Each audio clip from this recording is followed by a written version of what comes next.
பனி நிறைந்த கண்ணாடியில் கண் வரைந்தேன், வழிந்தது கண்ணீர். சொற்கள் தான். நிதானமா யோசிச்சு பாருங்க. நம்மை போலவே நடித்து காட்டுகிறது நம் நிழல். அந்த மயானத்திற்கு உயிர் தந்தது ஒரு பிணம். எந்த கிளி ஏமாற்றி சென்றதோ தாடியுடன் இருக்கிறது ஆலமரம்.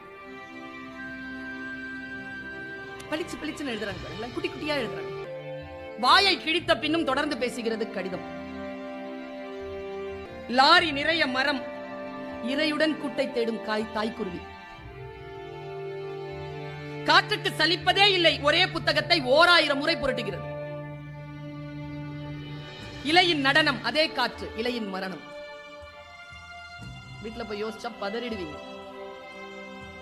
சரிந்த மேம்பாலம், இடிபாடுகளுக்கு இடையில் சிக்கியது ஊழல். பெருங்கடலை அசைத்துக் கொண்டிருக்கிறது மீன் குஞ்சின் சின்ன துடுப்பு. மீன் குஞ்சுதான், துடுப்பு சின்னதுதான், அசைத்துக் கொண்டிருப்பது பெருங்கடல். நாம சின்னவங்க தான், சின்ன வாய்ஸ் தான், சின்ன குரல் தான், சின்ன வயது தான், அசைத்துக் கொண்டிருப்பது பெருங்கடலை என்று நினைக்கின்ற பொழுது பதறுகிறது நமக்கு மனம். சொற்கள் அப்படித்தான். காக்கை கூட்டில் காத்திருக்கும் இசை, குயில் முட்டை. எனக்கு ரொம்ப ரசிச்ச ஒரு கவிதையை சொல்ற பாருங்களேன். உங்களுக்கு தெரியல, நீங்க அந்த மனத்திற்குள்ள நீங்க உள்ள போகணும். கீழே ஊதாங்குழல் இசைக்கிறாள் அம்மா,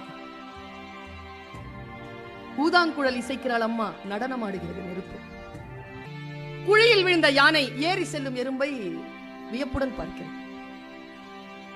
விழுந்த பின்னும் பறந்து பார்க்கிறது பறவையின் இறகு. விழுந்த பிறகும் பறந்து பார்க்கிறது பறவையின் இறகு. இறகு குட்டி போட்டது பள்ளியின் நினைவுகளை. ரயில் மோதி பிளிரும் யானையிடம் அழிக்கப்பட்ட காட்டின் குரல்.